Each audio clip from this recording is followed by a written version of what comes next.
रमज़ान करीम,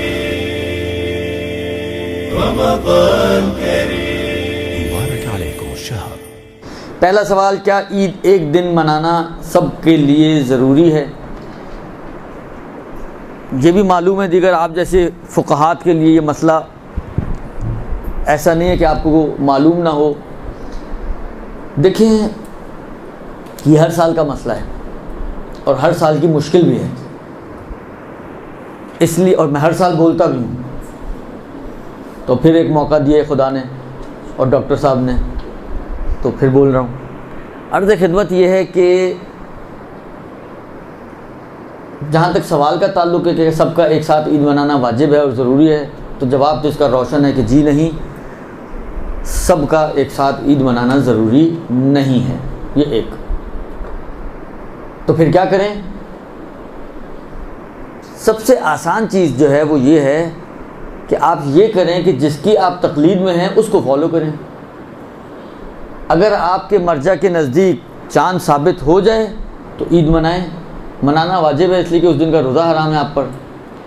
और अगर चाँद साबित ना हो तो रोज़ा रखें। रोज़ा रखना वाजिब है इसलिए कि चाँद साबित ना होने का मतलब ये कि रमज़ान चल रहा है और रमज़ान में रोज़ा छोड़ना जायज़ नहीं है, हराम है। बस असल चीज़ ये है, यानी जिसको कहें आप असल नुक्ता जो है वो ये है कि आप अपने जहाँ बाकी मसाइल में हम अपने मराजे को फॉलो करते हैं और कोई मुश्किल भी पेश नहीं आती, मुझे नहीं समझ में आता कि यहाँ पे हम क्यों मुश्किल खड़ी करते हैं ज़बरदस्ती। मैं एक मिसाल दूँ आपको, आग़ाए खुई और आग़ाए सिस्तानी। एक औरत जिसने अपना नॉर्मल कमीज शलवार पहना हुआ, फ़र्ज़ करें आधी बाजू का की कमीज़ पहनी हुई है, ये गर्दन उसकी खुली है, ये मतलब थोड़ा सीना वगैरह खुला है, बाजू उसकी खुली है, ठीक है। नमाज का वक्त दाखिल हुआ, उसने एक चादर ली और खींच ली अपने ऊपर, इस अंदाज से कि जो भी सामने से आएगा उसको इसके बदन का एक हिस्सा भी नज़र नहीं आ रहा। इसकी नमाज सही है या नहीं?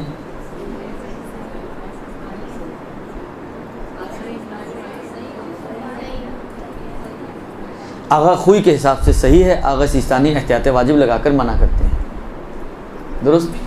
क्यों मना करते हैं भाई? आगा सिस्तानी हिजाब तो है इसका, मना इसलिए करते हैं, कहते हैं कि मसलन फ़र्ज़ करें इसका सर भी अंदर है ना, बस एक चादर ऊपर डली हुई हो, तो इसको अपने बाजू नज़र आ रहे हैं नहीं आ रहे हैं? बाजुओं पे चादर है या नहीं है? खाल नज़र आ रही है, चादर नज़र आ रही है? खाल नज़र आ रही है, सर उसका अंदर है। जिस तरह टॉर्टोइज़ अंदर सर नहीं ले जाता अपना, वो इसका भी सर अंदर है, तो इसको तो अपनी बाजू नज़र आ रही है। मतलब फ़र्ज़ करें कि मैं अपनी अबा अपने सर पर डाल लूँ और ये मेरी बाजू फ़र्ज़ करें ऊंची हो, तो ये नज़र आएगी या नहीं आएगी? मुझे आएगी नज़र। आगा सिस्तानी कहते हैं कि एहतियात ये है कि जहाँ दूसरों से छुपाना वाजिब है, एहतियात की बिना पर अपने आप से भी छुपाए, यानी अपने आप को भी नज़र नहीं आनी चाहिए, और यहाँ पर ये अपने आप को नज़र आ रही है। लिहाजा आगे खुई की अगर मुक़ल्लिदा, अब दो ख़वातीन खड़ी नमाज़ पढ़ रही हैं, एक की सही है, एक की एहतियात की बिना पर बातिल है। अब आप कहें ये क्या बात हुई? एक ही दीन, एक ही शरीयत, भले, और एक ही मज़हब के मानने वाले, एक ही अली के मानने वाले जो है, एक की नमाज़ सही है, एक की नमाज़ खड़ी है, दोनों साथ साथ खड़ी होकर नमाज़ें पढ़ रही हैं, एक की बातिल, एक की सही। कोई मुश्किल पेश आती है यहाँ पर? कभी आपने झगड़ा सुना हो? कभी लोगों को परेशान होते देखा हो आपने? एक ही कमरे में मर्द और ज़न खड़े होकर नमाज़ पढ़ लें। आपको मालूम है कि अगर मर्द आगे हो और औरत पीछे हो तो फासला मोतबर नहीं है, लेकिन अगर औरत आगे हो या औरत साइड बाय साइड हो मर्द के, तो आगा सिस्तानी कहते हैं कि जी 10 हाथ का फासला होना चाहिए। 10 हाथ यानी 5 मीटर। आगा खुई कहते हैं 1 बालिश का फासला काफ़ी है। एक मर्द आगा खुई की तकलीद का, एक औरत आगा सिस्तानी की तकलीद की।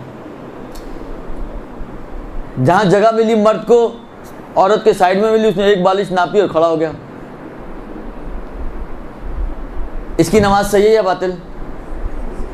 इसकी नमाज सही है। औरत की नमाज सही है या बातिल? क्योंकि आगा सिस्तानी कहते हैं कि औरत ने पहले शुरू की हो, मर्द ने पहले शुरू की हो, किसी ने भी पहले शुरू की हो, अगर फासला नहीं है तो दोनों की नमाज बातिल है।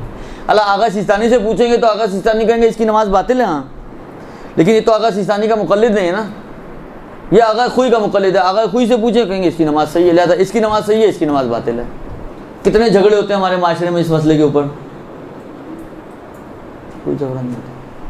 हालांकि वो जो पिछली दफ़ा मसला आया था, कोई हामला औरत है, कोई फीडिंग मदर है, एक ही घर में 2 बहू हैं, एक दूध पिलाने वाली माँ है, एक नॉर्मल है, वो रोज़ा नहीं रख रही, वो रोज़ा रख रही है, झगड़ा होता है कोई? कौन सा झगड़ा होता है? अब आप या तो उसको मजबूर करें कि तुम भी रोज़ा छोड़ो इसलिए कि वो नहीं रख रही, ताकि इक्वालिटी हो जाए, या उसको मजबूर करें तुम दूध पिला रही हो, नुकसान है जो भी है, पिला के रोज़ा रखो इसलिए कि वो भी रख रही है तो तुम भी रखो।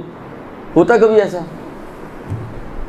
एला माशा अल्लाह मिसालें हैं इसकी कि जहाँ पर मैं बल्कि ये यहाँ तक कहता हूँ कि हर साल जब मैं हज पे जाता हूँ तो कोई ना कोई ऐसा कपल मेरे साथ इत्तेफाक है कि अब तक के तजर्बात में ऐसा है कि कोई ना कोई ऐसा कपल ज़रूर होता है कि इनमें एक शिया और एक सुन्नी होते हैं। अब के ज़माने में तो ये ज़्यादा हुआ करेंगे, लेकिन पिछले ज़मानों की बात कर रहा हूँ मैं। और अक्सर ये हुआ है कि वो आते हैं, बात करते हैं, मतलब जब मसले डिस्कस हो रहे होते हैं तो बताते हैं, मतलब कोई बीवी आके कहती है जी मेरा मियाँ जो है वो ज़रा सुन्नी है। अच्छा, उन लोगों को खौफ होता है कि मौलवी लोग कभी भी बहक सकते हैं, तो ज़रा ख्याल कीजिएगा। फिर बाद में आके बाद औक़ात बात करते हैं कि जी मतलब 30 साल हो गए हमारी शादी को, अल्हम्दुलिल्लाह कभी हमारा झगड़ा नहीं हुआ। कुछ शिया सुन्नी एक घर में रह सकते हैं, 2 शिया एक घर में नहीं रह सकते। शिया सुन्नी रहते हैं झगड़ा नहीं होता, शिया शिया रहते हैं तो झगड़े शुरू हो जाते हैं। ये तो ताज्जुब की बात नहीं है। यानी आपका तो साल में एक दफ़ा का मसला है ना, उनका हर रोज़ का मसला है। एक 10 मिनट पहले नमाज़ पढ़ रहा है, एक 10 मिनट बाद नमाज़ पढ़ेगा, एक मोड़ रख के नमाज़ पढ़ रहा है, एक बगैर मोड़ के नमाज़ पढ़ेगा, एक हाथ बांध के नमाज़ पढ़ रहा है, एक हाथ खोल के नमाज़ पढ़ेगा। इनका तो हर कदम पे मुश्किलात हैं और हर रोज़ की मुश्किलात हैं। उसके बावजूद आके कहते हैं जी अल्हम्दुलिल्लाह हमारा आज तक कभी झगड़ा नहीं हुआ। अच्छा, राज भी बताते हैं कि क्यों झगड़ा नहीं हुआ। लकुम दीनुकुम, तो जब शिया सुन्नी में चल सकता है लकुम दीनुकुम वलिया दीन, तो 2 शियों में क्यों नहीं चल सकता कि लकुम तकलीदुकुम वलिया तकलीदी, तुम्हारे लिए तुम्हारी तकलीद, मेरे लिए मेरी तकलीद। खूब यहाँ वहाँ चल सकता है, यहाँ नहीं चल सकता। भाई देखो, लकुम दीनुकुम वलिया दीन की थीम क्या है? आप अपने हिसाब से अमल करो जो आपका मज़हब और दीन कहता है, और जो मेरा मज़हब और दीन कहता है मैं उस पर अमल करूँगा।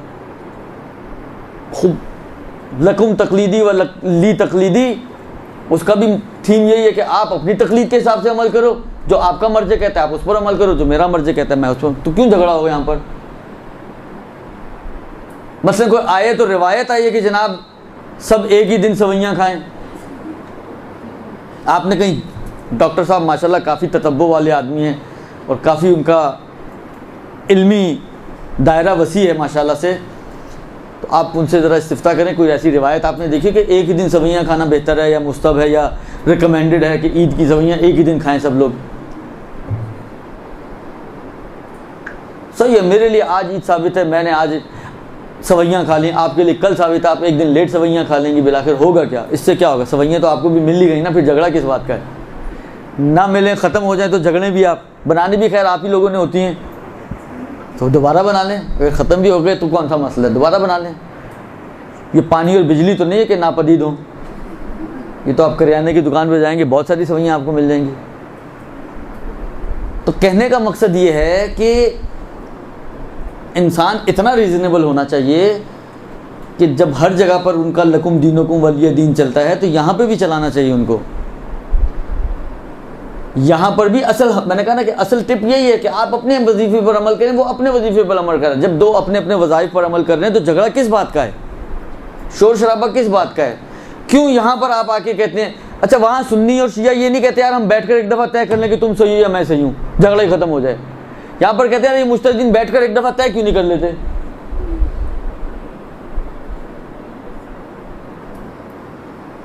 तो कहने का मकसद ये है कि ये इतना कोई बड़ा मसला नहीं है, ये इतनी कोई मुश्किल अमर नहीं है कि हम इसको इतना बड़ा इशू बनाएं कि हर दफ़ा इस मसले पर आके मुजतहिदीन की तौहीन की जाती है, मुजतहिदीन को बुरा भला कहा जाता है, मुजतहिदीन को बातें की जाती हैं। आए ये इतनी अहमियत रखता है ये मसला, जबकि शरीयत किसी चीज़ पे आपको बाउंड नहीं कर रही है।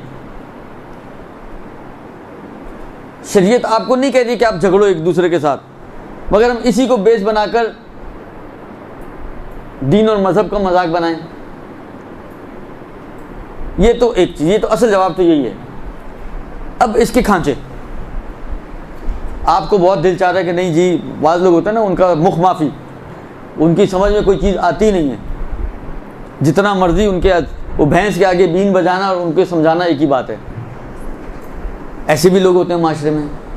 हालांकि अब फ़र्ज़ करें कोई ये चाहता है कि नहीं भाई, अब मुझे ये झगड़ा चाहिए ही नहीं घर में, कोई ऐसा राह हल है कि ये एक हो जाए कहानी और सवैयाँ एक ही दिन पकें, 2 दिन ना खर्चा करना पड़े। इसकी 2 राहें तो हैं ही हैं। एक तो ये जो इन्होंने बयान फरमाई कि सही है, जिनका रोज़ा है आप उनको गाड़ी में ला दें दुरुस्त, और एक चक्कर लगा कर आएँ, 22 किलोमीटर जाएं, वहाँ जाके एक खजूर खाएं, एक घूंट पानी पिएं और वापस अंदर आ जाएं शहर के। अब बनाए शीर खुरमा बनाएं और दोनों मिलकर खाएं, मुश्किल हल हो जाएगी आपकी। कपड़े आपने एक साथ पहनने, अब चाहें करें चेंज, सब कपड़े भी चेंज कर लें। आपने घूमने फिरने जाना, जाएं घूमने फिरने भी जाएं, जो करना अब सब एक साथ हो सकता है। इसलिए कि अब इसका भी रोज़ा नहीं है, आपका तो वैसे ही नहीं था, इसको शरीयत ने तरीका समझा दिया तो इसका भी नहीं रहा। लिहाजा अब ये दोनों इक्वल हो गए हैं इस एतबार से। बाकी जो भी अब आप एक साथ करना चाहते हैं, खाना एक साथ खाना चाहते हैं, जो भी करना चाहते हैं आप कर सकते हैं। एक तो ये तरीका है। दूसरा तरीका ये है कि भाई आप पर फ़र्ज़ करो मैं हूँ, जैसे मेरे अपने घर में ये मसला है, इसलिए कि मेरे बच्चे आगा सिस्तानी की तकलीद में हैं, मेरी बीवी इमाम खुमैनी की तकलीद में है, वो दोनों एक मसलक की तकरीबन, तो वो एक पार्टी है, और मैं अकेला आगा खुई की तकलीफ पे बाकी हूँ। अलबत्ता मेरे वालिदैन भी हैं, लेकिन मैं अपनी फैमिली के हिसाब से। अब मसला यही होता है, आपको पता है आगा खुई का तो मसला बहुत आसान है। दुनिया में कहीं भी चांद हो जाए, आपका चांद हो गया, तो आगा खुई वालों का रोज़ा भी जल्दी हो जाता है, अभी भी एक दिन पहले चल रहे हैं वो, और आगा खुई वालों की ईद भी एक दिन पहले होती है। उनकी तो होती है, असल मसला आता है आगा खुमैनी और सिस्तानी वालों का, उनकी भी कहीं हो जाए तो मुश्किल हल हो जाए। अच्छा, उनकी कहीं वाला मसला नहीं है, उनका उफुक का मसला है। तो अब मतलब फ़र्ज़ करें मेरे बीवी बच्चों का रोज़ा, मेरा रोज़ा नहीं है, खूब मैं एक दिन अगर मरासिम को डिले कर दूंगा तो कौन सा आसमान टूटेगा। मैं आज की बजाय कल शीर खुरमा खा लूँ, क्या होगा? बजाय इसके कि वो मेरे साथ ईद मनाएं, मैं इस पर इसरार करूँ कि वो मेरे साथ ईद मनाएं, मैं क्यों उनके साथ नहीं मिल जाता कि मैं उनके साथ ईद मना लूँ, एक दिन मैं डिले हो जाऊँ। मैं मर्द हूँ इसलिए उनको मेरे पीछे चलना, ये तो कुछ शरीयत नहीं है। सही है, मर्द सालारी एक हद तक है शरीयत में, अर्रिजालु क़व्वामून अलन निसा, लेकिन बिलाखिर हर जगह तो ऐसा नहीं है। बहुत सारे अहकाम मर्द और ज़न के मुश्तरक हैं, ज़िम्मेदारियों के एतबार से मर्द और ज़न मुश्तरक हैं। हालांकि वालिदैन किसी के फ़कीर हो जाएं, हमारे माशरे के हिसाब से तो इसका बोझ आता है बेटे के ऊपर, चाहे बेटा उठा पाए चाहे ना उठा पाए। बेटी उठा भी पाती है तो उसके ऊपर बोझ नहीं आता है, जबकि शरीयत के हिसाब से बेटा और बेटी इस मसले में मुसावी हैं। दोनों की जिम्मेदारी है कि अगर माँ बाप फ़कीर हैं तो उनके ऊपर इन्फाक करें, और अगर बेटा नहीं कर पाता यानी वो खुद फ़कीर है तो बेटी पे वाजिब रहेगा। लेकिन हमारा माशरा ही माशाल्लाह उल्टा माशरा है। तो बहुत सारे मसाइल में मर्द और ज़न मुसावी हैं, तो बजाय इसके कि मैं उनको अपने साथ लाने की कोशिश करूँ, मैं अकेला खुद क्यों नहीं उनके साथ मर्ज हो जाता और मैं एक दिन सारे चीज़ें। सही है, देखें कुछ चीज़ें ऐसी, नमाज है, आप नमाज अकेला फुरादा भी पढ़ सकते हैं इंसान घर में, ईद की नमाज आप एक नमाज पढ़ लो। अच्छा, ये चीज़ें भी दूसरी जगह पे भी हो सकती है। आप कहें ये क्या, एक नमाज पढ़े, एक आज पढ़े, एक कल पढ़े। खूब फ़र्ज़ करें कोई सूरज ग्रहण हो गया, मुझे पता चला, बीवी को पता नहीं चला, मुझ पर तो नमाज वाजिब है ना, मैं पढ़ूंगा वो नहीं पढ़ेगी, मैं पढ़ूंगा वो नहीं पढ़ेगी। यहाँ पे भी झगड़ा तो नहीं होगा, यहाँ पे तो मैंने सुना ये क्या बात हुई, उस पर नमाज वाजिब नहीं और मुझ पर वाजिब हो गई। बिलाखिर मेरे पे वाजिब है, मेरी जिम्मेदारी है, मैंने पढ़नी है, उस पर नहीं वाजिब हुई, वो नहीं पढ़ेगी। तो इसी तरह यहाँ पर मुझ पर ईद की नमाज मतलब मुस्तहब हो गई, मैंने पढ़ ली, बाकी घर वालों के लिए इस्तेहबाब नहीं बना इसलिए कि आज रमज़ान है उनके लिए, वो नहीं पढ़ ले, वो कल पढ़ लेंगे, कौन सा आसमान टूटेगा। आप एक नमाज पढ़ लें, आप हल्का फुल्का सा खाना पीना कर लें ताकि आप रोज़े से ना रहें, बाकी आप इफ्तार उनके साथ ही कर लीजिएगा, दोपहर का खाना ना खाएं, इफ्तार में साथ बैठें। तो कहने का मकसद ये है कि राह हल भी मौजूद हैं, लेकिन ये राह हल उस वक्त है कि जब इसको मुश्किल बनाएं। अव्वल तो मुश्किल ही कोई नहीं है। अल्लाह माशाअल्लाह मवारिद ऐसे हैं कि जहाँ पर ये मसले आते हैं कि एक के नज़दीक है, एक के नज़दीक नहीं है, एक का मर्ज़े मानता है, एक का मर्ज़े नहीं मानता। जब वहाँ पे कोई मसला पेश नहीं आता तो ये इस जगह पे हम क्यों अटकते हैं आके। तो अव्वलन तो मुश्किल ही कोई नहीं है, लेकिन अगर फिर भी किसी के लिए मुश्किल है तो उसके पास राह हल मौजूद हैं, वो इनमें से कोई राह हल अपना ले तो उसकी ये मुश्किल भी हल हो जाएगी।